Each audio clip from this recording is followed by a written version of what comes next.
Combustion.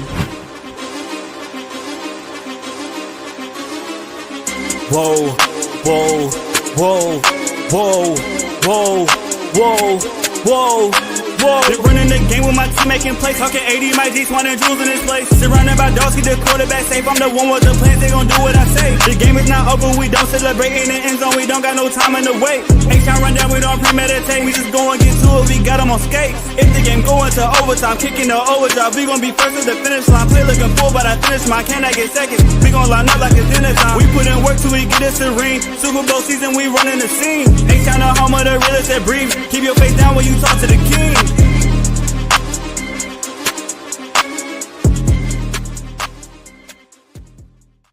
What up, y'all? Welcome back to another episode of the H-Town Rundown. This is your boy AD, and I got my co-host in the building. We got Mike G. We got Auntie Swan in the building. How's everybody doing on this wonderful Wednesday night? Doing wonderful. How you fellas are doing? Doing pretty good. There's, it's the off season. It's the dead period of the off season, and got a lot of people thinking and wondering about a lot of different things. Well, here we are in our 4-part series. We're going to talk about a few things with the bad of the 2024 season for the Houston Texans. But there was some news that came out, an article that came out in the Houston Chronicle today that we can expound on a little bit about the Houston Texans potentially looking for a new stadium. It's been talk for a minute about the Houston Texans and them and their ability to renovate NRG and how NRG needs over about $1 million, or what is it? Not $1 million, $1 billion worth of renovations due. And there's a lot of talk between NRG, a lot of talk with the Astrodome. Texans may be looking to build a new stadium, though. What are y'all quick thoughts on that? And then we can move on to other topics. I just want to hear y'all initial thoughts on the Houston Texans potentially looking for a new stadium going forward in the future. Go ahead, Swan. For me, at this point, since we have not, and I trust me, I grew up being a Dome kid, high school, Astros, Oilers, and everything. So they have a special place in my heart. However, they're in my heart. We need to blow that shit up. Because every time I look at that stadium, or we're on TV or anything, it's an ugly eyesore. So for me, we can't talk about a new stadium until we decide what we're doing with the one next door. So that's the thing, is that if it costs $2 billion to blow up or renovate, the Astrodome, do you if you're going to spend $2 billion to renovate it, do you make that the new stadium and use that as the groundwork? And you can expand.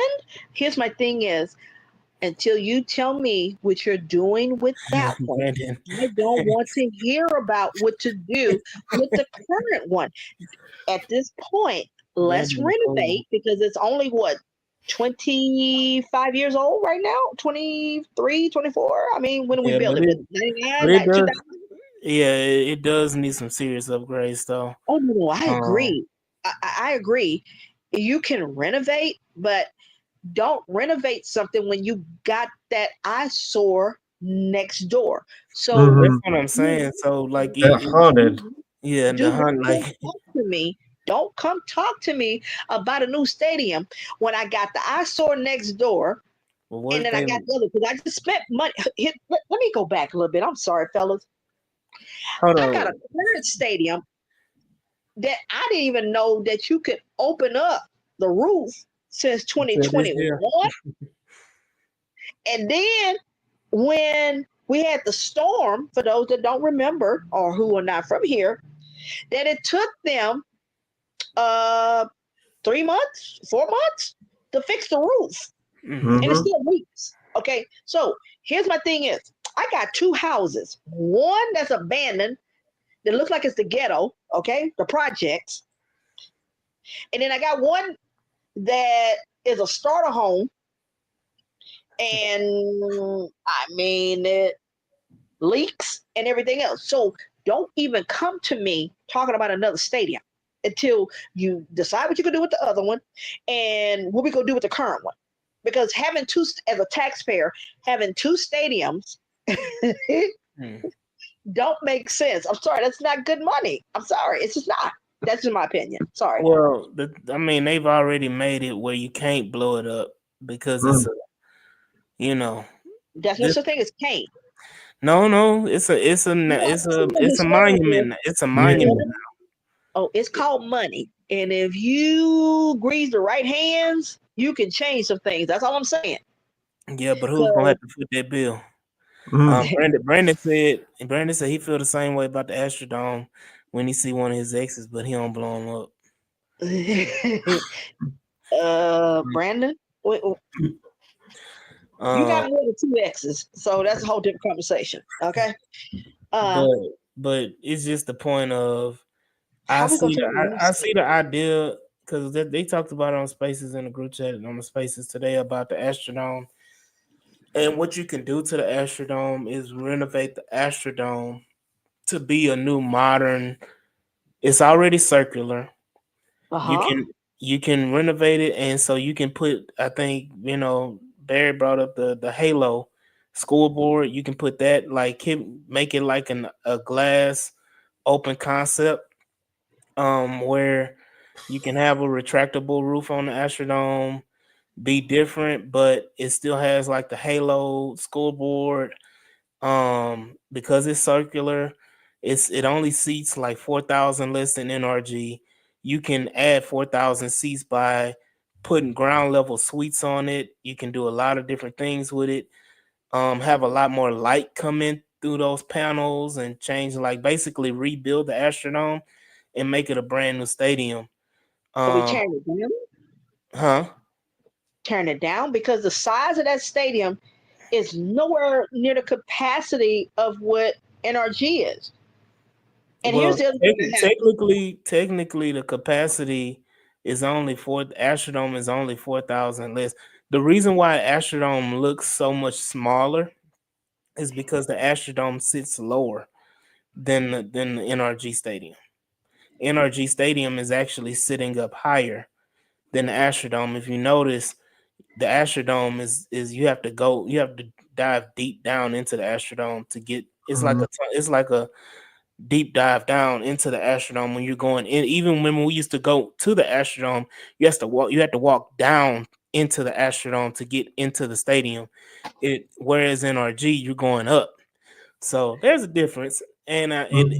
and the capacity of it is only 4,000 seats difference. And you Uh, have I know you have the club levels, and because you can create all of that is what I'm saying, is that there's room to expand it. okay, when I look at the Astrodome, this is me, and I'm looking at the Superdome, they're not close. But what if they turned the Astrodome into the Superdome? Similar. But the thing is that's more than 4,000 seats. The way that is built, mm, the Astrodome is built to be expanded because they have done that uh, throughout the decades. Hmm. That one is built smaller. I mean, it just is. And even the outside, it just looks antiquated. You look at the Superdome, it's not. But So that's I what have I'm saying.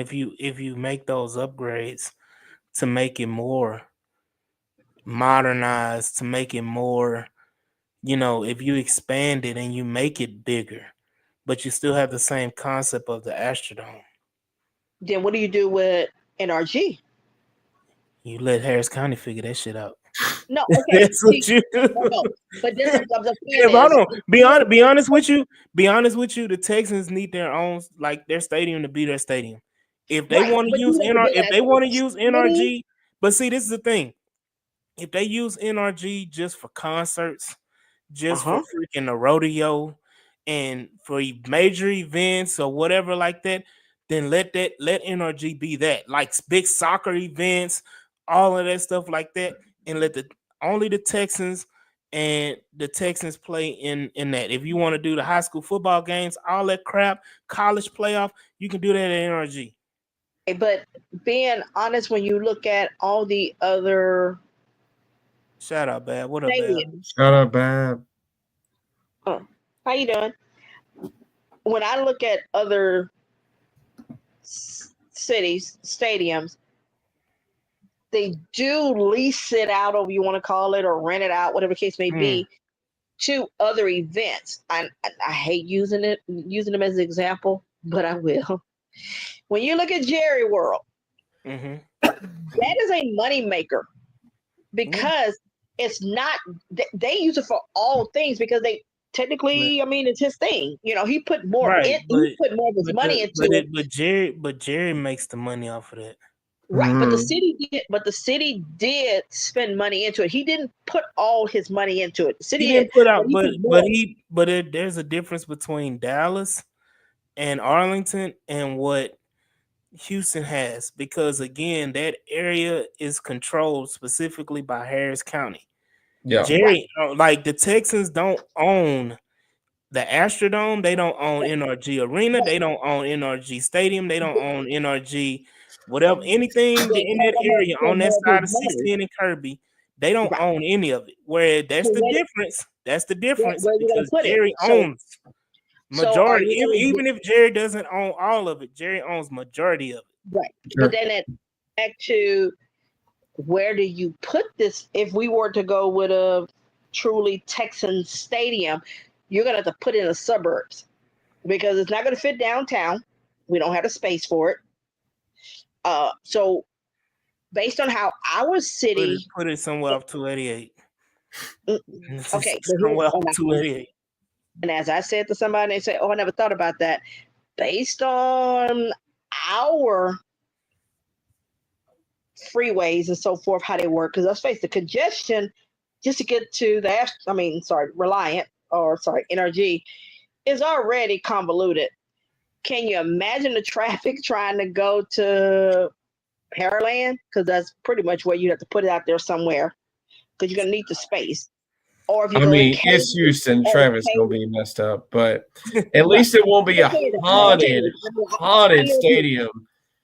I live here, so Yeah, I I know. understand That truly that I know. commute. So So if you're putting I'm in telling you, Katy or if you're putting in Pearland or something like that, you have to make sure you have to how do you do that. And then hold up, his thing is our weather, any little bit of rain, especially mhm. going out sure. 288, is a Yeah, I problem. know. I know. Let me go to this comment. Houston sports Okay. fans said it's a monument, but also because it's a health hazard. If that thing is torn down, asbestos will fly all over and possibly affect people. So it's Oh, complicated on what to do could with do that. that without doing that. He said they would need to put a bubble structure, then blow it up. Shit, you put a bubble, the bubble gonna pop. Yeah, I remember sneaking Hold into on. that haunted ass Man, stadium. you can Look, do it. I'm Brandon. sorry. We didn't pull down buildings in Hold I've this been in city. two haunted infrastructures in my life, and the Astrodome was Did one of them. Brandon say put Amy on. Adams in the Astrodome?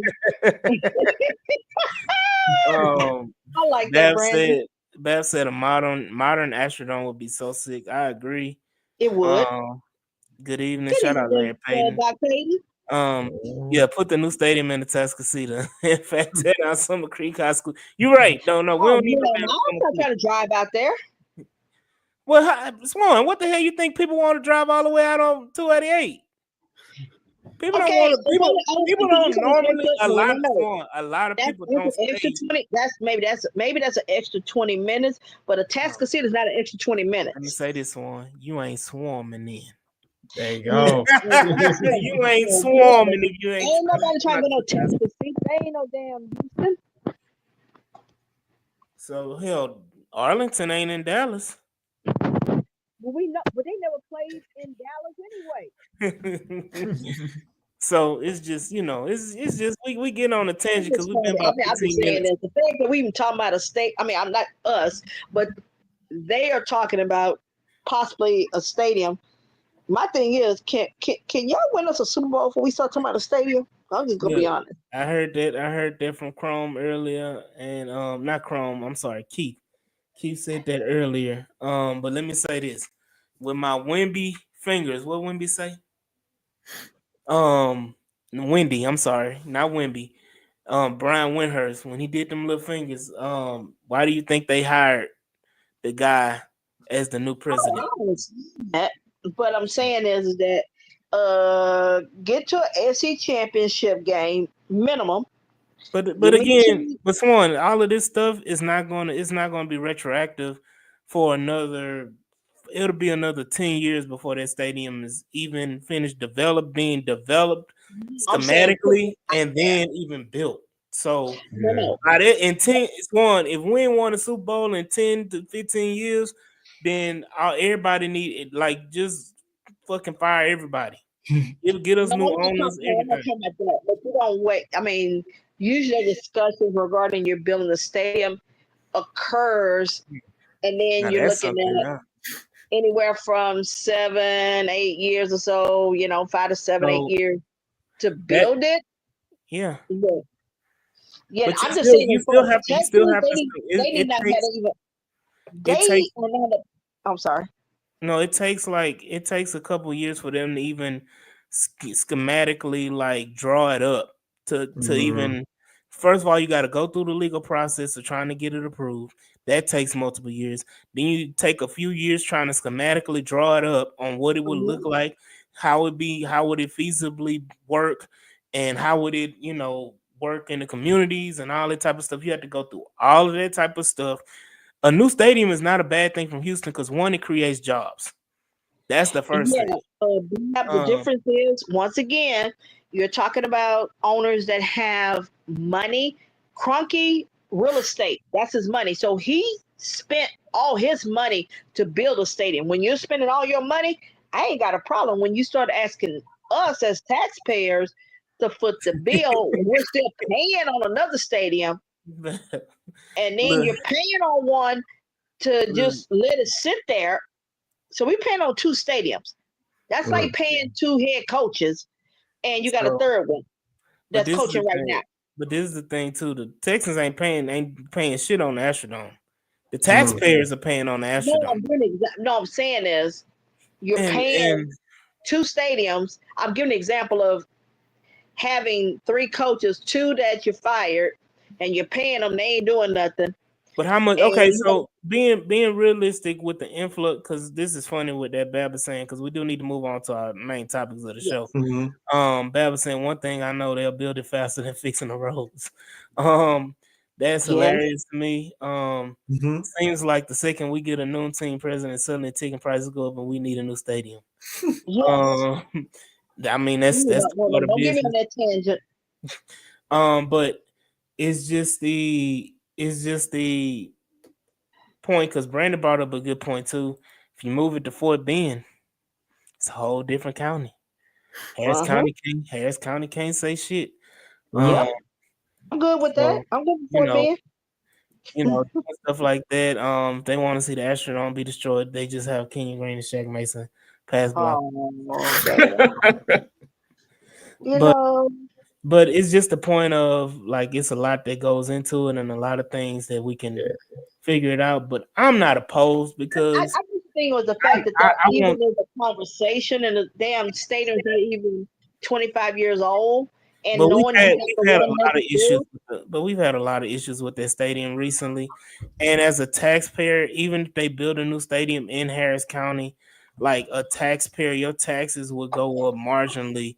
And the point I was trying to make with the influx of people that are migrating to Houston and Harris County, because it seems like is that the people that are coming in from out of Texas, out of Houston, that are migrating to Houston are the ones moving in Harris County, where you have the people that live in Harris County are moving to these outside counties like Brazoria, like Fort Bend, and moving outward, traveling in, where the people that come from out are moving in. Hell, let them pay it. Mm. Let them pay the taxes on it. But again, we're already paying on two stadiums, and the Yes, taxes, the margin of taxes is not that much difference. If you build I'm a new just with stadium you. with the amount of people, is what I'm saying, you're not going your taxes are going to go up maybe $50 Yeah. or $100 a year. Like nothing is going to be that extreme where it's like, oh, we paying for it, this, and that. At the end of the day, you're a fan. Like, why wouldn't you want a brand new stadium? Why wouldn't you want a brand new stadium? I Like, don't want to that's be not stadium. that's not gonna If you're not, if stop you, yeah, go a, ahead. a new stadium is not gonna stop you from doing anything football wise. No, here's my thing is, if we're not tearing down both stadiums, then that's why I have a problem because it looks like it's waste. Because it's like, wait a minute, But you should have got rid of the first one. yeah, But, but oh, blame that on them. I'm sorry, blame that on them old white men that just love the Astrodome and can't give it up right. because blame that on them. I understand the historical and the attachment to it because, like I said, is I have very fond memories growing up as a little kid. Mm-hmm. Um, Yeah, but I can't talk about a third stadium when I got one that just sitting there. When yeah. I Hey, pull up every week during football season, or I pass by it on you can 610 look. TSU and still see it looking next for to it. TSU still looking for a stadium. Hey, So you go I'm get gonna you have go to hit pass on that haunted ass Astrodome. I'm sorry. no. Hold up. Here's my thing. Like I said, I one mean, of them got to come down. TSU, two Podum had their own, so hey, Hey, don't you know donate. what? They like donating to HBCUs. Hold up. His thing is, you know what? Make tear down the Astrodome and make Reliance Stadium, That's a good Dynamo, one too, Alberto. TSU. You know, you can even make a U of H because I'm just saying. I But mean, two stadiums next to each other is stupid. It looks tacky. yeah, Aesthetically, it looks tacky. right. Yeah. But they ain't like 288 in Manville.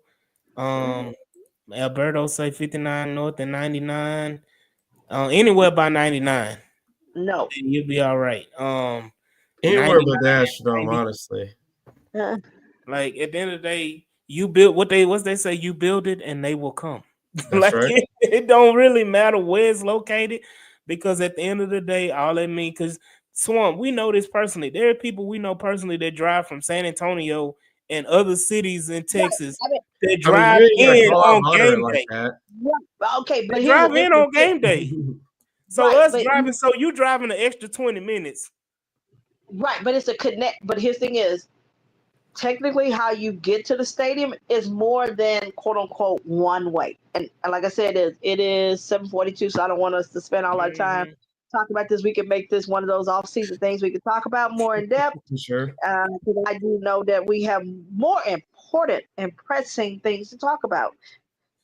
See, but this gets the people talking. This what I they say is know. it's provocative. I know. Gets people going.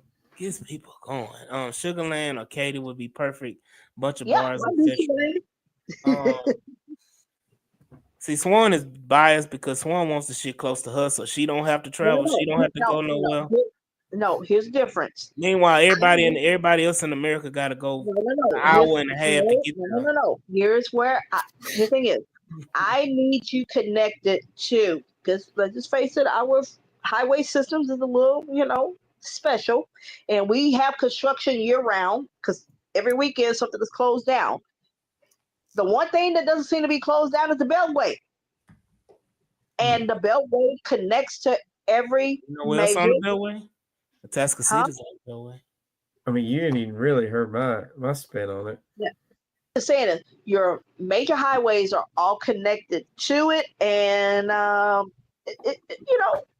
it's just easier to navigate. I'm just gonna say, I'll be honest with you. If you put in Tascasita, yes, am I coming? Yes, am I gonna bitch about it? Yes. You Hold ain't on, gonna look. bitch about them raising my goddamn reducing the goddamn installment payments. I'm just saying. But I digress. Alberto say 99 never closed down either. Yeah, Can't see, close. 99 is not the Beltway. Yeah, 99 is just like the Beltway. No, it's not. I got to drive further down to get to 99.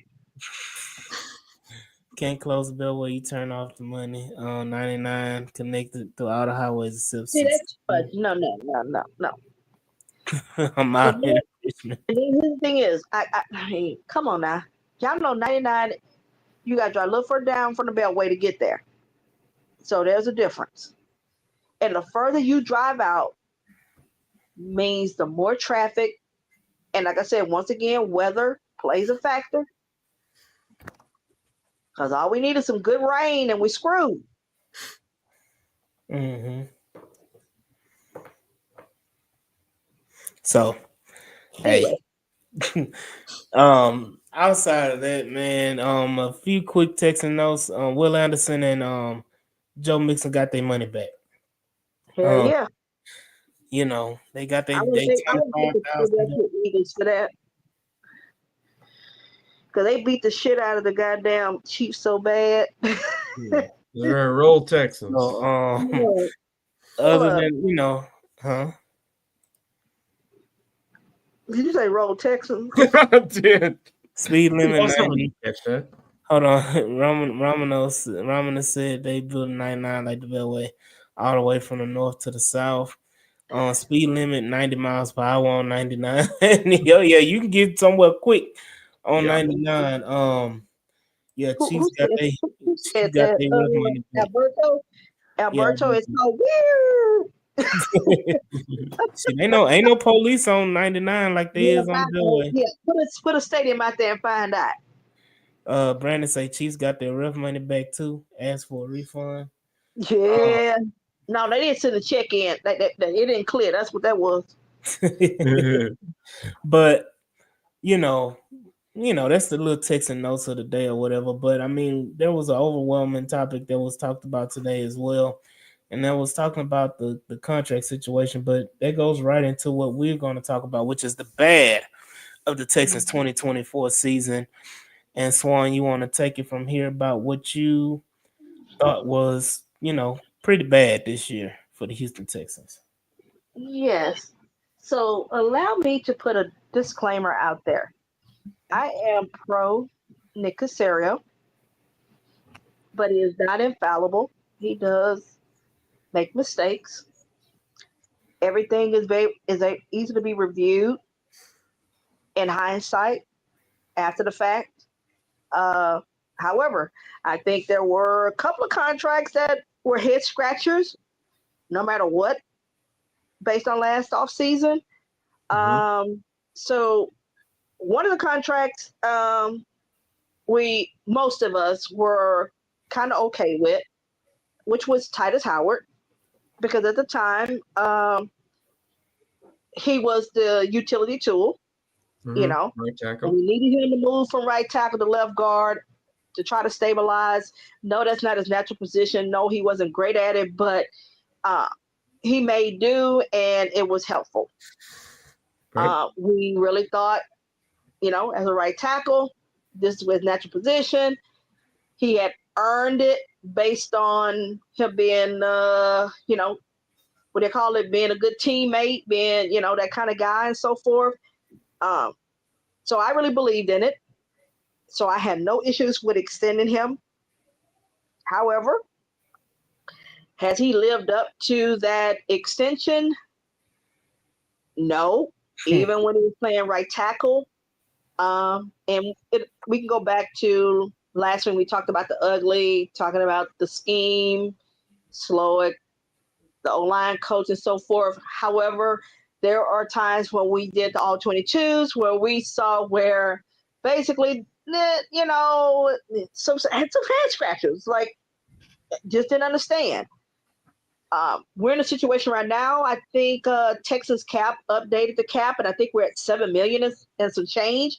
We were at 4, but um, I have some issues with that contract. How, And how plus, do we're we in how do the we get today. how do we get the 7 million again? There were some adjustments being made. The new cap has not been decided, so it wasn't based on that. But you know how they do the top They did, 51. yeah, they did say that it will be an increase regardless of. Right, that has not been applied yet. So the Right, 7 million, it hasn't been applied, but I just wanted to get that news out that yeah. there is So going to be an it'll be increase 7 million. there is going to be an increase on the cap between 22 to 26 million. No, the Yes, amount isn't set, but at the very least the cap is going up $22 million. yes. The second contract, which at no point that makes sense to me I had an issue with was Jimmy Ward. Mr. Street Clothes. Jimmy Ward has not played a full season throughout his 10-year career. I didn't see the need to extend him. I would have allowed him to play through it. And then, based on what happened this year, we could have moved on. This is just my personal opinion. It's not the opinion of the H-Town Rundown. But Jimmy Ward is Alpha Blue Bill O'Brien. Jimmy ain't going anywhere, okay? So whatever it is, D'Amico loves him. So that's his guy. Dalton Schultz. I knew coming from the Cowboys, he was not a blocker. I watched him. I knew that. But I expected more of him in the receiving part of the game. CJ's rookie year, he was helpful. The effort was there. Although his athleticism isn't all that, he still looked better and he contributed. I was okay bringing him back. I really had no problem with the 3-year extension. I'll admit I was wrong. I don't know what happened. But that contract is an albatross. Okay? Yeah.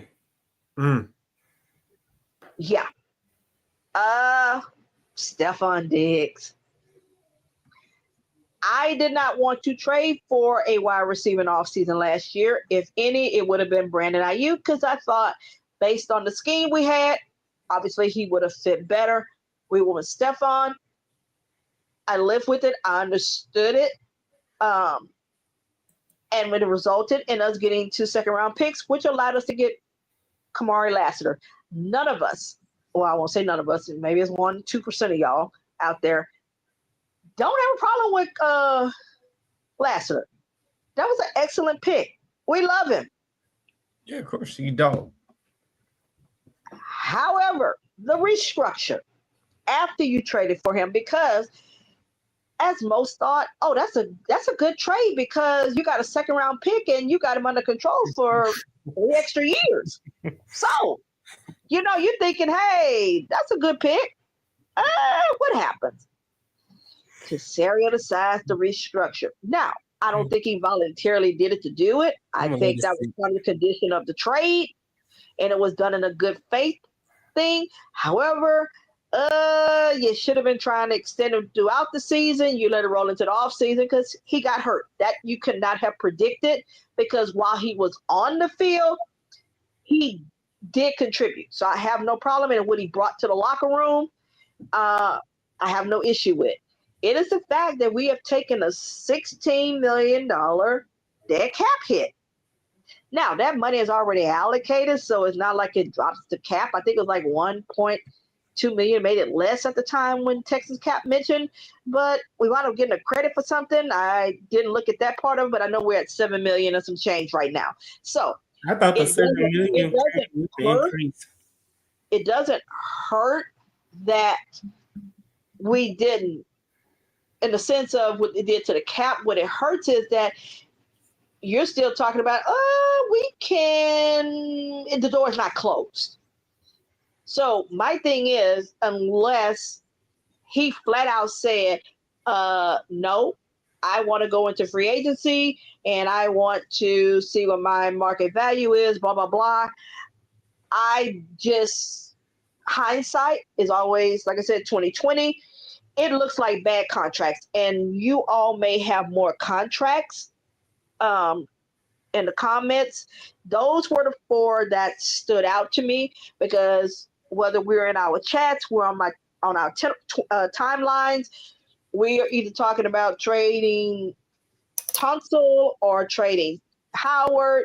Obviously, we all want to, cut Shaq Mason, but those 4 contracts do affect what our current availability is as far as the cap. Yes, we can restructure guys. We can extend Stingley, which I really hope we do this offseason, and create cap space, but I would have loved to have had cap space and then create extra cap space. So that is a criticism that I have of Caserio. And then the other thing I had an issue with um, was, remember we all talked about the team being labeled as frauds, kind of like around when we played the Jets and that embarrassment on national TV. Do y'all recall that? Sort of. Yeah. Mm-hmm. Yeah, Rough. something like that. So my issue is I want to figure out, and this is where the bad was. We were had an inability when we had a lead to put teams away, whether they were good or bad, and losing to inferior teams. And our record was 2-5 against teams that were 100 and above. It was embarrassing, and most of Yeah. the times it took national TV. I think, if I'm not mistaken, and I know my memory is not failing me, um, the Chicago Bears was really the only team that we beat on national TV, and it wasn't pretty, but Joe Mixon got, hip drop tackled in that game, so I know it kind of changed uh, what we were going to do in that game. But all the other national games, it didn't look nice. It looked bad to the point Texas fans went back to that. Oh God, can we stop being on TV? I don't want to be on TV because we just don't play well. I That was my bad. So those were Mhm. my two bads. I know others have comments, and y'all can elaborate as well. But what do you think, fellas? Yeah, I mean the contract situation. For me, I understand the Dalton Schultz. You know that speaks for itself when it comes to that. Um, but the Stephon Diggs is the kicker because it's like you're not bringing him back. So why didn't you keep the structure the way it was originally instead of restructuring it and just push his money, guaranteed money, this year, as far as turning most of that into a signing bonus for his contract this year, so it can basically be guaranteed, and then you will be like the next 2 years were non-guaranteed anyway, so you could have moved off on him, released him or whatever after this year anyway. So now it's just like spinning wheels. It's bad contract management by Nick Casario. Go ahead, Mike.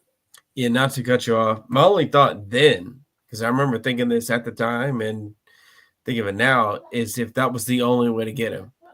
But why would we be paying like a bad team tax at that Mm-hmm. point coming off a playoff run? Mm-hmm. That's my only thought. Is like that would be the only way to convince him to come to Houston. I So think Yeah. you appreciate how we ended the season and thinking at the time we only had Nico and he still had the bum ankle at the time because we didn't have anybody else. Tank had went down with the broken fibula, tibula, whatever the hell it was. Um, and we were right there.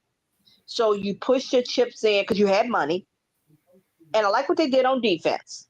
So I have no problem pushing the chips in. I had a problem with how you did the Diggs contract. And I totally agree with AD. You mhm. could have said, hey, we're not reworking it, but what we will do is we will guarantee more money in 2025. And maybe you do a void year the last 2 years. Give yourself 2 years because it was like you gave it a 1 year all in. And he's been healthy his career. So it really was a freak thing that happened. So Mm-hmm. he wasn't injury prone. So you really didn't see it coming. But when it did, it just magnified everything. So yes, I think he thought short sighted at the time and was trying.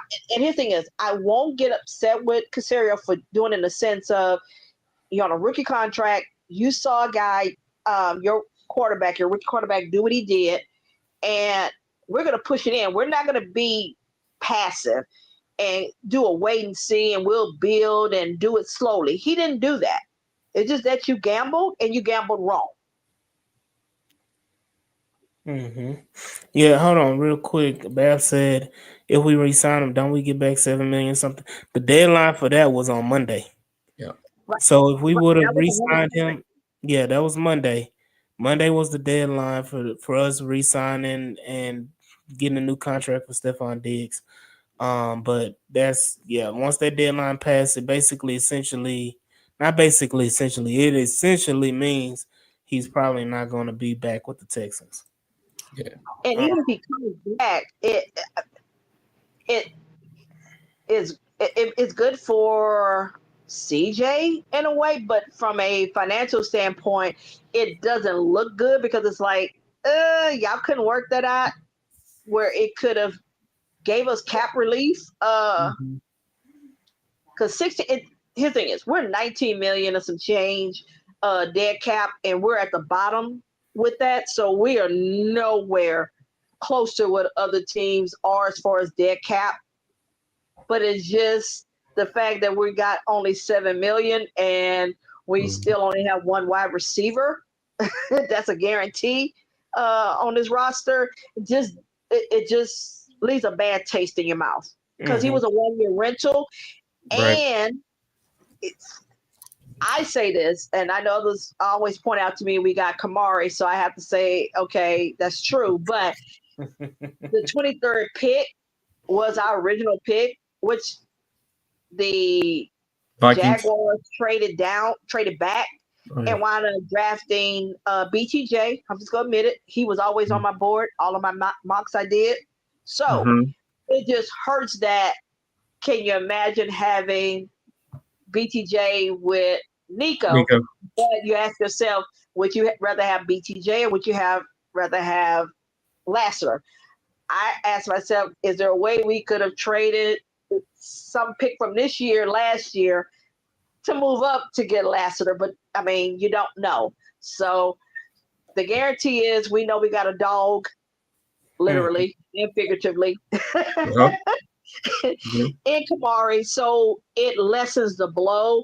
But just to know we gave away a second round pick to or for um, Diggs, and he's not here, and you take the dead cap hit. I think that's leaves a bad taste in people's mouth. And then for the Casario haters, it just only solidifies their belief he doesn't know how to manage the cap. Blah blah blah blah blah. Mm-hmm. I'm not that person, but do I look at him and say, I think you could have looked at that differently and did it better? But I don't know what Diggs, you know, stated he would agree to come here. So I'll live with that. But I still, in Nick, I trust, and I expect him to do something this off season. Yeah, I mean, we got a lot of big King Folker said maybe we should. Yeah, I mean, we've already cut our losses. Mm-hmm. It's already Yeah. done. Said BTJ every day over Lassiter. If we were still at 23, the Jags would have picked BTJ at 17, so we didn't get him. We don't know that, but We don't know. potentially. BTJ would have been our wide receiver one after Nico leaves. I mean, I What Why don't, was I did don't that? you leave? foresee Nico Why did leaving. you So leave? Yeah. What were those last two words that he said? What? after Leaves? Nico Nico leaves, leaves. Yeah. Nah. Why are we trying to get rid of Nico? That yeah, Yeah. means I don't know where they come from, but I, You're I not do swarming. think it's the same folks that didn't want to let Dre go. Because let's face it, I mean, homegrown. If you're producing, why would you let him go? Why we can't just add, and then maybe there's a transition and Nico becomes wide receiver two at some point, and then whoever you draft becomes not wide receiver one. Why do you have to have one so of these? I'm just so asking the King team. Folk, King Folk, just so you know, Nico Collins and BTJ are only like a 2 year difference in age. So it's like if Nico Mm. Collins is old, BTJ is old too. Then we all old. So what are we talking about? Well, I tell you, I am, but hey. BTJ was Balky's guy. He only trades back if he knows he can still get his guy. Um, so But hypothetically, I'm just saying that that pick truly was 23 did belong to us. So that's not mhm. a hypothetical. Right. That's an actual. Right. So, It's just the irony that they picked him with the pick that they traded back down from mhm. when we didn't take Hmm. him. So this conversation goes back when we talking about the contract structure. It goes back to a conversation that was had on Spaces today about Nick Casario. Okay. How good is Nick Casario in the sense of talent evaluation? We just talked about the offensive line, and we've been talking about the offensive line and talent and how, some people don't view it as a lot of talent. I mean, we've missed, if you want to say, some people are saying we missed on every single prospect, every single decision made on that offensive line was a miss.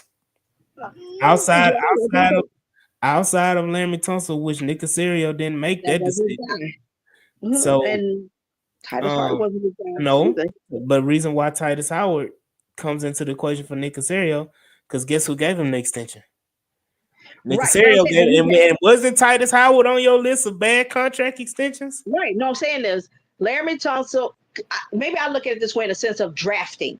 Neither guy was drafted by Casario. They were extended by him. So as far as draft wise, we have not seen an old lineman that has been drafted by Casario uh, that has materialized. So here's my thing: is that an area he has failed on up to this point? Yes, he has. Uh, Mm-hmm. but I can look around and look at all the other positions and say, okay, you done well at. Other than Howie Roseman, because that is the you know gold standard, and even he failed at it because the dude passed on Jettas for what's that boy Aguilar. name? Thank Aguilar. you. Mm-hmm. He fixed his by trades because he traded for AJ Brown. He did not draft AJ Brown. Sure. So So that, so the that's so that same way that so what I'm saying is that you can make mistakes. I don't know a GM other than Howie that is perfect on all I'm not. position Well, groups. that's the thing. Nobody's saying be perfect, but also Well, you can have a nobody. weakness. I'm saying you can have a But weakness. I'm saying this. You but can people, have but people, you can't be this bad. If and this is just and it, honestly, and I'm just speaking for me personally. Um, I personally don't feel like there's a lack of talent, and that's just AD speaking. Some people may feel I think it's differently coaching. and everything like that. I don't think there's a lack of talent when it comes to the offensive line. Now, play and all the other stuff is different, but talent specifically is there in the offensive line room from top to bottom. There's talent there. Now, how it's being developed, how it's being coached up, how how it's being brought together as a unit and everything, that's a deeper issue. But as far as me personally, I feel like there's talent there. Whereas others feel like the talent isn't there. And if that's the case, Nick Casario missed on Titus Howard because he re-signed him on a contract extension. He missed on Kenyon Green. He missed on Jared Patterson. He missed on Shaq Mason and giving Shaq Mason a contract extension before he even touched a foot on in Houston, Texas. He missed on Juice Scruggs. He missed on, hell, you can say he missed on Blake Fisher. We ain't even seen Blake Fisher. If that's the case, then if Nick Casario has missed on all of these different players, that's not just, he's just not, that's just where he's bad, that he's not, that's his weakness. No, you're just bad because you keep doing this. You keep trying to reinvent the wheel, doing the same thing over and over again, and you're picking bad players, whether that's via trade, whether that's via draft. If the talent is not there, if they are not talented, Nick Casario has faltered for the last what is it, four? He's going into year 5. For the last 5 years he's been here, he's fucked over the offensive line. So you can't tell me if a GM is bad at picking offensive line and figuring out the offensive line, if the talent is not there, that tells me that Nick Casario has been doing some dumbass shit for 5 years when it comes to the offensive line, And now all of a sudden he's supposed to have a revelation and the shit is supposed to be fixed. Okay. And I hear you. And the O-line is a major component of your offense. But when I look at all of the other position groups, and here's the thing is, could it be a situation? One, I think it is coaching. So I'm gonna first say that. I believe it is a coaching issue. One, scheme and coaching and comes with the coaching. But when I look at all the other positions, all the other moves, because not just us, national folks were very high on us last year. Actually thought we were in that contention conversation. Because if we look at the old linemen just based on paper, not performance, paper, right? Where are they bad at? I mean, Laramie Thompson, we know as far as the run blocking was, it was suspect. That's normal, yeah. But pass blocking nationally, folks had him in that top category. Titus Howard, like I said, he was the good guy. You know, he really never spent a full season up until last year when he spent more time playing right tackle. But other than that, he got moved all the way around because the inadequacies of the O-line, we had to move around. So he never got to truly just develop at one position as a right tackle full time. The Juice Scruggs and Jared Patterson and so forth, bad coaching, bad scheme, bad development. Exactly. So hold on. Why it only apply to those two? I wasn't done. Okay. Damn. I'm gonna get to your guy, Kenyon Green, Ben Taub, and bad coaching. Mm-hmm. Why you gotta go to Ben Taub of all places? That's come on now. You know damn well Ben Taub is the it's worst. Trauma. It's trauma. Yes. Yes, that's right. But they got trauma other places too. Yeah. Anyway, we could have said Moore Herman because that is the medical provider of the Houston Texans. You had to say the damn Ben Taub. The difference is that we traded back and picked him to get us, an extra pick here where we could have picked where we was and got, but he was the best. What was he? Guard in the draft at the time. Mm-hmm. He was highly rated nationally. Mm-hmm. So I'm saying this. Mm-hmm. If you look on quote unquote paper and how guys were rated and scouted, we didn't pick anybody who was considered ass. Well. No, we didn't. Just because you didn't like Scruggs, he was not considered ass. I nearly threw my phone. I really almost did. I mean, okay. And that class in particular, I was studying with the film and seeing him in person. I'm like, hold up, we did what school did he come from? Swan. What school did he come from? Come on now, you don't know what school he came from? No, I do. I'm asking you, what school he come from? Yeah, he came from the Big Ten. Okay, then. Hold up, but their reputation. Sure. And what I'm saying is, I was not on board with that. It wasn't as though these guys had bad ratings, and let's face it, with Patterson, came from good school. I mean, my thing is that who did they draft that nationally had them as bad picks? Honestly, I hear your point. I don't care. I'm saying this. Look at evaluation. I hear your point. Because to me, I judge the GM based on evaluation and whether you listen to your scouts or not, and then listen to your coaches.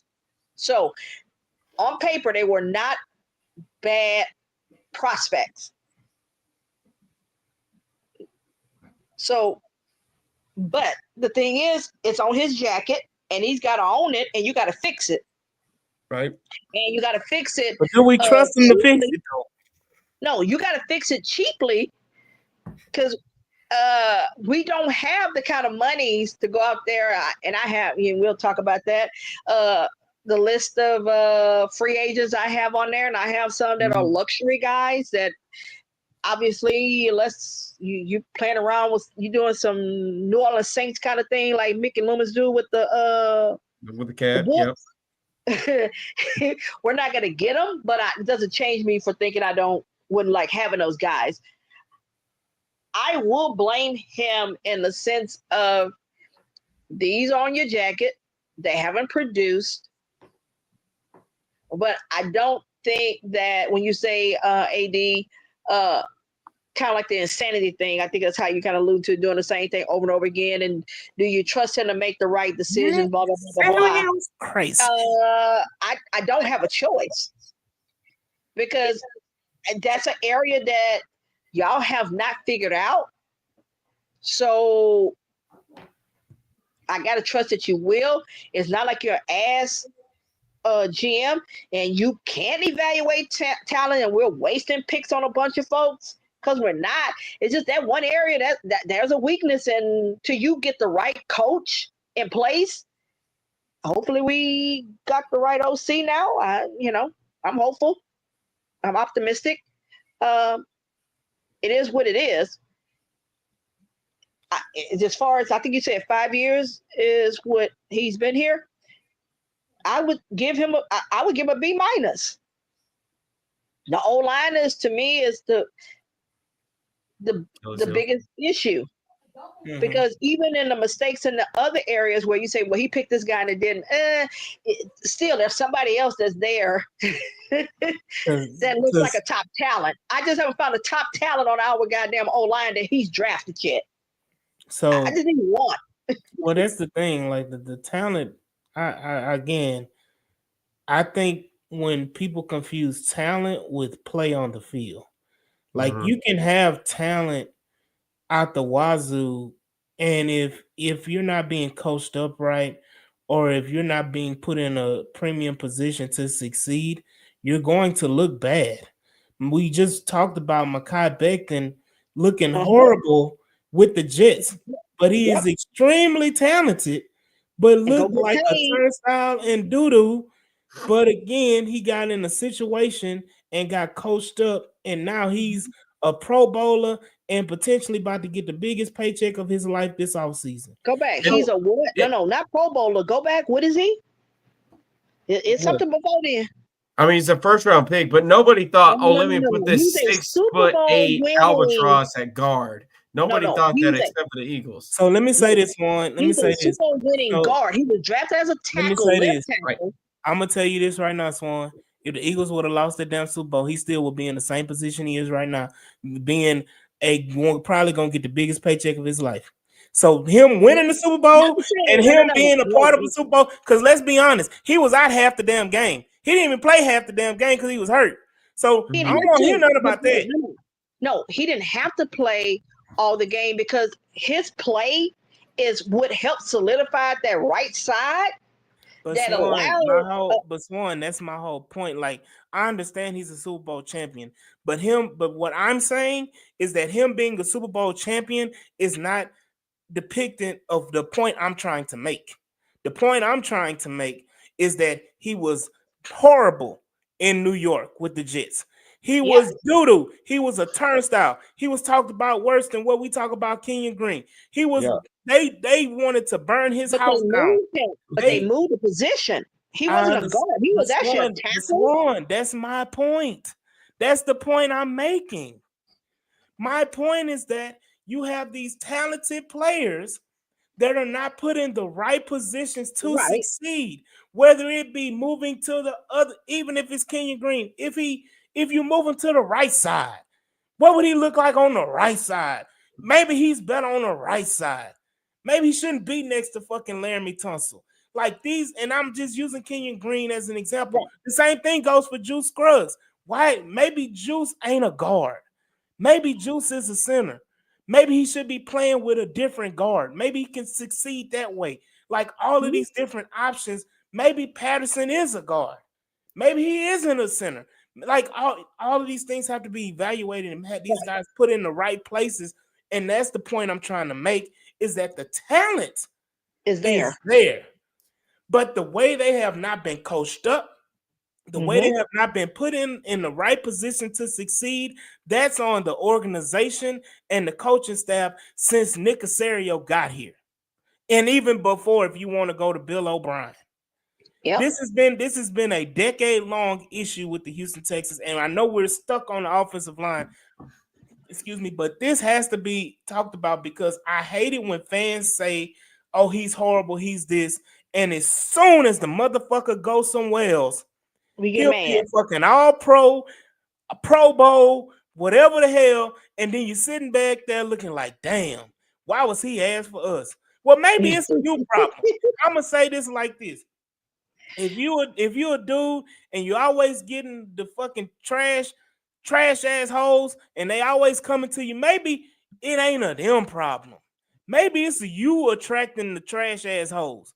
Maybe it's a you fucking problem. Maybe you just attract fucking hoe ass pussy. Like maybe that's what it is. Maybe it's a you thing. Maybe you need to reevaluate yourself. So that's the whole point that I'm trying to make, is that people are so quick to shit on players and negate coaching, like the coaches have no accountability of anything. The GM has no accountability of anything. The head coach has no accountability of anything. Like that pisses me off because it can go hand in hand. Now, if you sit up here and you tell me you bring a guy off the street and then put him in there and he fucking goes crazy, then maybe it is a player problem. Then that's when you figure that out. But we've recycled doo-doo motherfuckers in, and it's the same fucking result. Well, okay. Kendrick Green came in and was a turnstile just as much as as Shaq Mason and anybody else. No, Are I'm we saying sure that Tommy can't play 2023. center? 2023, the guys that, because we only Shaq Mason. we get 20. I understand 2023, and people want to say, "Oh, it wasn't that bad." Bullshit! It wasn't that bad. No. It was bad last year. It wasn't as bad, but then it was. Hold on, Swan. Bad is bad. And expectations were so much lower too. So bad is bad. So again, Mike just brought up a good point. Expectations were so fucking low, it makes it look better, even better than what it was. I'm not talking about that part. When I say that it was better, when I say that is in 2023, the rookie season, because that's when you actually come after a rookie because they don't know what the hell what the defense is supposed to be doing to them or whatever. The effort, and I'm a big effort person, so that's just my pet peeves. Like you have yours, I have mine. The effort on the O-line was better than this year. And this was a starting O-line. I feel like these guys lack the pride. And no matter what you said about them, it wasn't until you mixed it up in week 16 and 17 or 17, 18, whatever week, the last 2 weeks of the season, where it looked like y'all cared, but you switched it up. My thing was you were trying to find a different unit, even in the playoff game against the Chargers, and even with the Chiefs up until mid fourth quarter when Spags started sitting in the house and it all fell apart at that point. But it looked better. The effort was better. Whereas the first 16 so weeks, it just looked like, maybe this just me, I felt like certain folks thought because of my maybe some letter on my chest based on what my contract is, I couldn't be replaced. That's a question we got to answer, Alfredo. So I felt like the effort was different. I felt like there was not a sense of pride.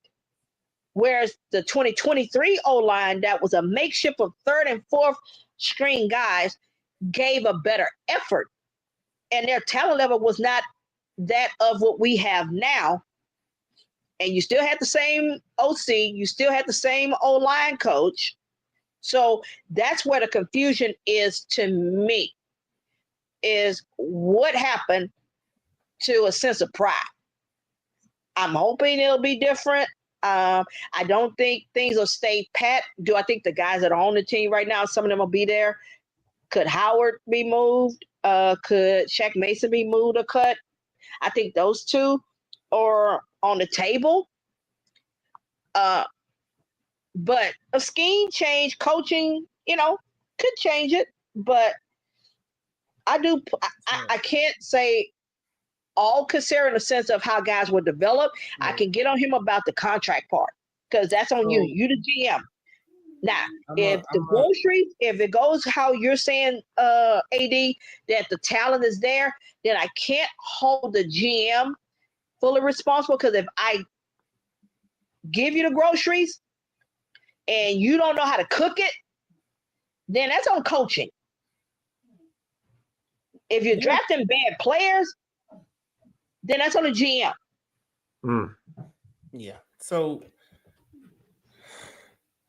I'll go back to stats, and I look at it. CJ Stroud was sacked 52 times this year. He was sacked 38 times in 2023. And then you go by the amount of games that he played. I think he played, 15 or 14 games? Was it 14 or 15 He played 15. He missed 2 games in 2023.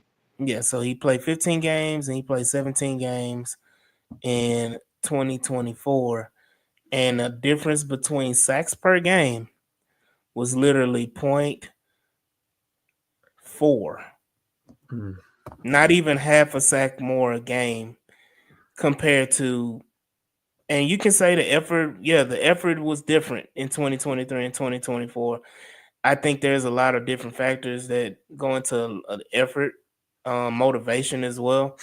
I think it was the offensive line was getting demoralized and highlighted. But the fact that there's not much of a difference between stat-wise the amount of sacks that he's taken between year 1 and 2 per game, if you do it by average per game, then, the offensive line, as far as production, was the same. You can, I can't do that. I can't do it that way, because I'm looking at, I know you did it average per game. Because people want to bring up that 5-game stretch, but if the average is still the average, that means what the fuck were they were doing before and after that 5-game stretch last year? They were giving up goddamn 6-7 sacks a game then. What the hell were they doing? So if that's the case, like if you sit up here and you're saying, oh, okay, they had a little stretch where they didn't give up a sack, like a lot of things go into a sack. Right. Okay, it's not just an offensive line. Right. But 3 or 4, okay, here's 3 or 4 sacks a game is still bad. But here's the difference. If I got third and fourth stringers playing on the O-line. Hold on. Can you hear me? I don't know what happened, but I think your phone fell in your tits. No, it did not. I'm holding my tablet. Don't be recording that. We got you now. Can y'all hear me? Yeah. No, I'm on my tablet, so no, I promise you, it ain't falling in the ground. Hey, if that thing got lost in I'm like, damn. No, the tablet got lost in shit. No, what I'm saying is, I'm remembering who was out there blocking. Again, third and fourth stringers that are giving up sacks is expected, unfortunately. Whereas I have first and second rounders on my O-line this year. This is the starting O-line that's supposed to have been out there last year. In 2023, they got hurt. So if you're giving up more sacks what was it? How many sacks we give up in that playoff game against the Chiefs? 8. Okay. If I give up 8 to third and fourth stringers, then I have an expectation you're not the best of talent.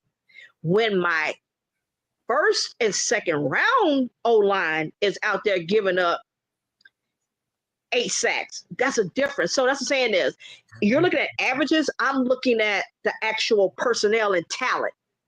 it's a big disparity between who was out there in 2023 and who was out there this year. Other than Jared Patterson, everybody else was a first round or second round pick. Mm. Everybody else was getting paid $20+ million on that O Or line. So that's saying the expectation to me is higher for those guys than the guys that were subbing in 2023. So I go back to experience as well. When it comes to those, because you got to look at the guys that came in and subbed in last year, even though they were like journeyman type of guys. These guys came in and were serviceable because were more veteran guys. Michael Dieter had been in the league, I think, 4 or 5 years. Um, George Fant was in the league, 6, 7 years when he came to Houston. So these aren't just like minuscule, like these are veteran guys that came in to replace. Yeah, they weren't high round picks. Whereas you look at Drew Scruggs has played a total of how many games? I don't even think he hit 20 games yet in his career. Um, Barely. over 2 years. Kenyon Green hasn't even played 30 games in 3 years. And then you go back to Jared Patterson. Jared Patterson hasn't played not even 20 games in his career. So you got to look at the inexperience as well. And I say this again, people expectations for Juice Scruggs at center was not that should have been the expectations of a rookie center because Juice Scruggs did not play center last year at all. No, right. And so, Scrubs are the but only I ones know that you someone, but can give I'm just excuses speaking. to. I'm just speaking in general. Like when you're talking about you have to look at. That's what I'm saying. And I'm not talking about you specifically. I'm talking about the comments that you get from other fans and everything like that. You have to look at it in totality of the experience. You have to look at the camaraderie. You have to look at how do they play well as a unit. And that's the problem that I had with the offensive line construction is if these guys aren't playing well in this position, let's move them around differently and sooner. If Juice, if Juice wasn't playing well at center, then let's move him to guard week 4. If Patterson has been playing better, let's move him in. If Kenyon Green is bad on the left side, if he's so bad on the left side, let's switch him and Shaq and see how it works. You gotta try any and everything to make the shit work. And you tried at the very end, but you essentially you had to make changes. The only reason why you made, let me say this, the only reason why you made changes was due to injury.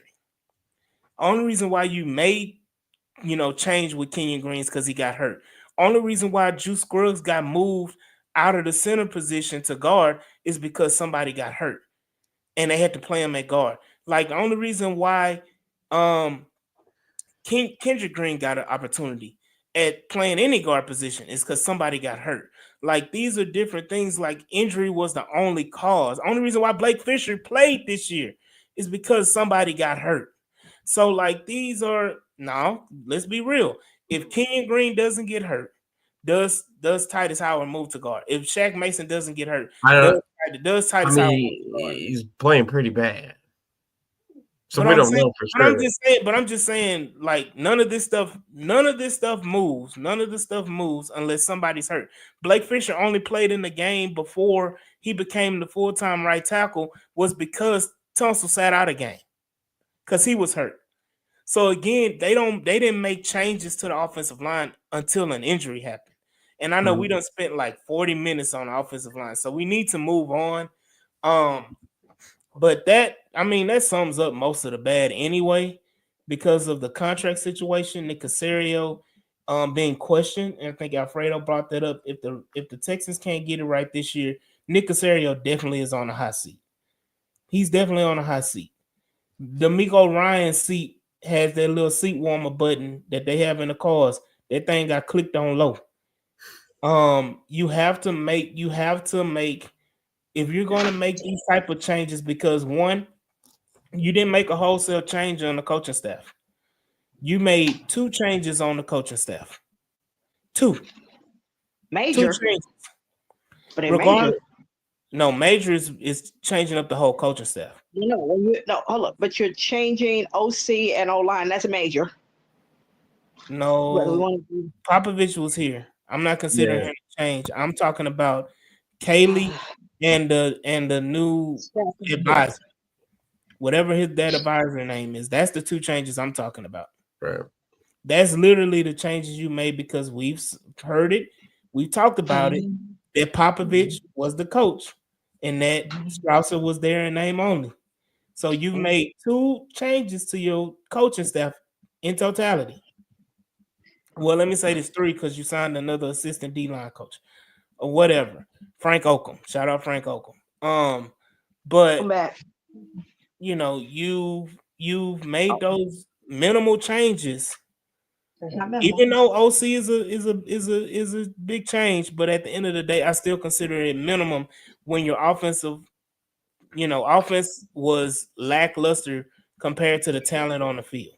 So if you make that small, to me, that goes back to what I originally said when it came to the offensive line. In-house, they must believe they have the talent to win the Super Bowl on offense. From offensive line to receiver to quarterback to running back, tight end, whatever. The fact that you don't make those wholesale changes and you're basically saying we're pinpointing that these 2 individuals or these few individuals were the cause of the offense not living up to its potential. And if that's the case, then we're saying Nick Casario, D'Amico Ryans, everybody in the front office, Cal and Hannah are all saying we have the talent. We have what we need to win the Super Bowl.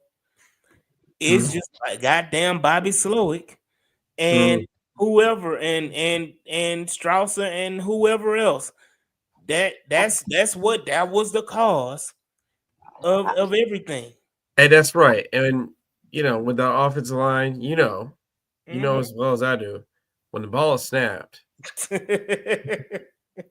The center is the captain. But you know what? Here's the thing.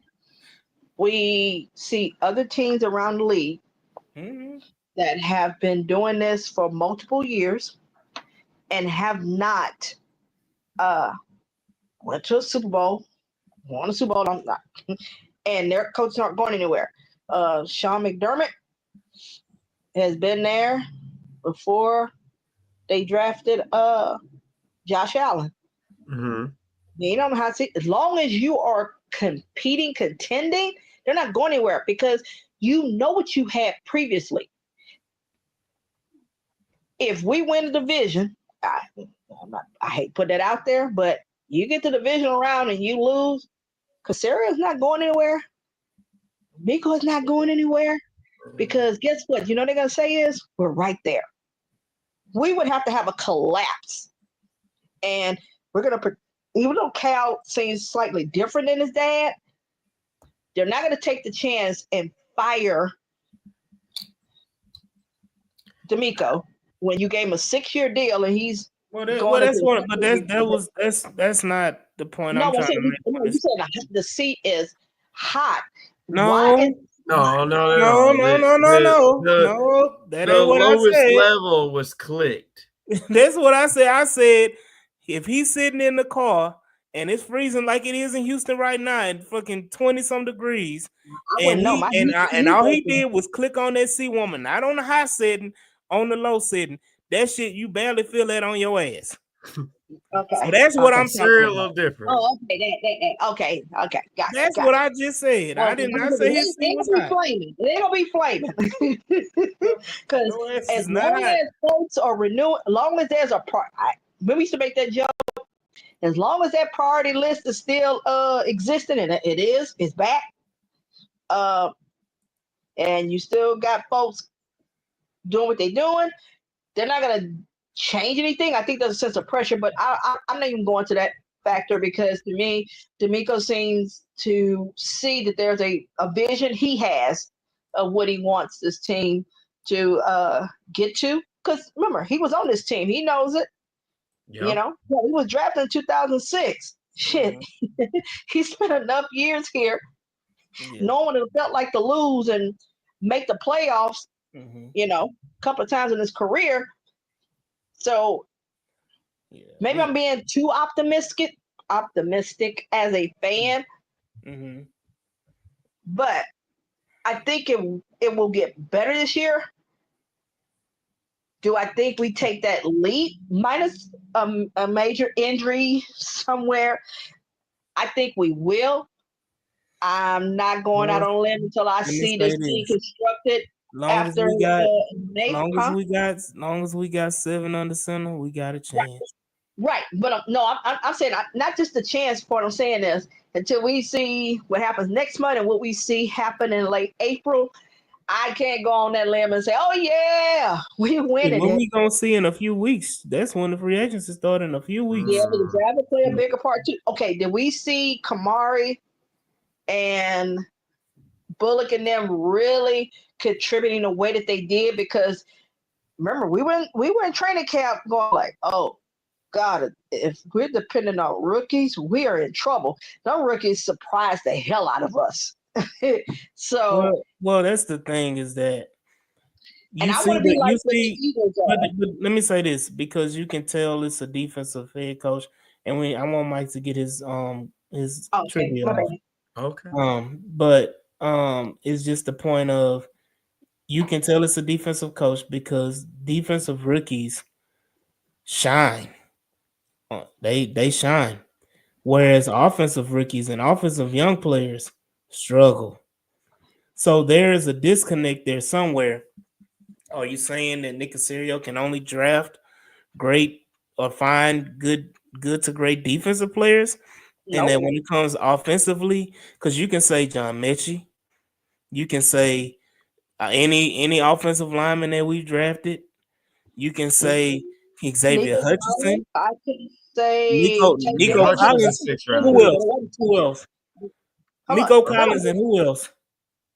I can say Tank Dell. That was an injury. That wasn't talent Okay, yeah, because he hit on Tank that. was a Tank Tank Dell. was a hit. You Tank want to was a say hit. say Tank Dell? Yeah, that's a Was he Tank hit. not a Dell. hit? Tank Dell is not a hit Okay, so are we saying? Hold on. because I can't help but because oh no, never mind. You know what? I'm gonna take us off a road that we need to go to. We can save that for another day. So look, moving on. I don't want to take up my guy over here, Mike G. Go go for it. ahead, Mike. Yeah, broke my brain a little bit with that one. But somebody much earlier in the podcast brought up the Super Bowl, and doing the digging that I do sometimes. I wanted to ask a little pop-up trivia question, not only for Swan and AD, but for the audience here still watching in 1 hour and 23 minutes in. How during the regular season, right? How many more sacks did the Eagles generate than the Chiefs? Hmm. Did they? You saying generate as far as getting or Yeah, allowing? get it. As a So defense. like Eagles defense and Chiefs defense, right? That's right. With the Eagles, it couldn't have been that. Because the Eagles defense controlled the Super Bowl. Yeah, but it couldn't have been that much difference. You don't think so? Knowing you, it probably was a big difference, but I don't think it was. Oh, it was a difference. It was a difference. How much of a difference though? One guy could get out of his, the other guy couldn't. Hmm? No. How many more sacks did the Eagles defense generate during the regular season than Chiefs? Then the Oh, the Chiefs. regular season. Oh, Yeah. I just thought you meant the Super Bowl. Mm, because it was. I'm gonna say about 10. Okay. I'm gonna say it's less than 20. It's more. One, One. one sack difference. Yeah. The Eagles were dead last in their division. It was one, Larry. Oh, see, like, oh, damn. And I was thinking, okay. So let me ask this question. I know the difference. I definitely know in the Super Bowl, what was the Mhm. difference? During the regular season was 41-40. Mm. But, And for the record, we tied Minnesota for fourth most. uh-huh. Mm. So it's as key as creating pressure is, obviously the Eagles turned it up in the playoffs. Didn't matter quite as much during the regular season. I was Can shocked you when I saw that number. I was like, hold up, what? can you provide But you something have else to. for me? So If you this don't is the know that, thing. This is the thing as well when it comes to generating pressure, especially when you're playing with a lead. Now the Chiefs situation is different, but the Eagles play with a lead a lot of the season. Mm-hmm. So and they control the clock, and I think both teams run that game. run game. Well, I don't know about the Chiefs run game, but the I'm the talking the about the Eagles, Eagles. yeah, the Eagles run game is controlling the clock and not allowing teams to have many opportunities to really just get down and throw the ball because when it's time to try for them to try to come back, it's almost insurmountable. It's almost like you're waving a white flag. Mm-hmm. Um, so you don't see that, see the Eagles defense having to generate that much pressure. Also, the Chiefs, I'm not the Chiefs, the Eagles didn't blitz a lot. I'm Yeah, gonna they ask that. didn't blitz I'm at gonna all. ask that Yeah, they question didn't too. they didn't What's the blitz they didn't difference blitz a in lot. pressure Whereas between the Chiefs, four whereas the pressure Chiefs blitz, team yeah, and it's versus? good. Sorry, I'll say is in the playoffs. For what I saw of the Eagles, because I mean we all watched the playoff games, they were getting home with four. Mm-hmm. When Mm-hmm. you watch the Chiefs, and let's use our game in particular, we were okay with four. That fourth quarter, mid fourth quarter, when they went crazy and got them six in that fourth quarter, they were blitzing. So you were getting you got home, but look what you had to do. We just didn't have the offensive personnel to make them pay for it. So I think that's kind of in the sense of how many times were the Eagles getting home with four with their guys all season, and how often were the Chiefs getting home with four all season? And don't get me wrong, Spags is that guy. Don't get me wrong. Mm-hmm. So, but I'm pretty sure they blitz more than the Eagles. For sure. So to me, even if you got a one sack difference, but if you got there with four, but the other team needed five, that's not equal. Mm. So if you could look into that and We and can talk expound about that it next another episode. I know. time. Yeah, we ran out of time, so we can't go into the mock draft or the free agent wish list. We'll have to pick that back up on next week. Because we run an hour and a half, and that's a little bit more than what I bargained for today. But But it's been did you not post out there uh your mock yeah, draft? I did, and Just look at we that. We appreciate feedback. yeah, What do you we'll think? Mm-hmm. I'll be posting more mock drafts, and not just for myself, Mike G, who is the resident mock drafter, who does 5 mock drafts a day. But we'll be posting from Swan, Jules, Mike as well throughout the rest of the week. And we'll go into next week when we talk about the actual good of the Houston Texans season, and we'll talk about because I think next week the combine is starting That's and true. everything like that. So we'll talk about that as well. We'll talk about the good of the season. We'll talk about the combine. We'll talk about our mock drafts and potential and the free agent wish list. We'll get all those topics on next week. But I do want to shout out everybody in the chat: Brandon, Alfredo, Chill Out, Larry Payton, King Folka, Bab, you know, Alberto, as well. Ruben said, Swan's voice makes him melt. Um,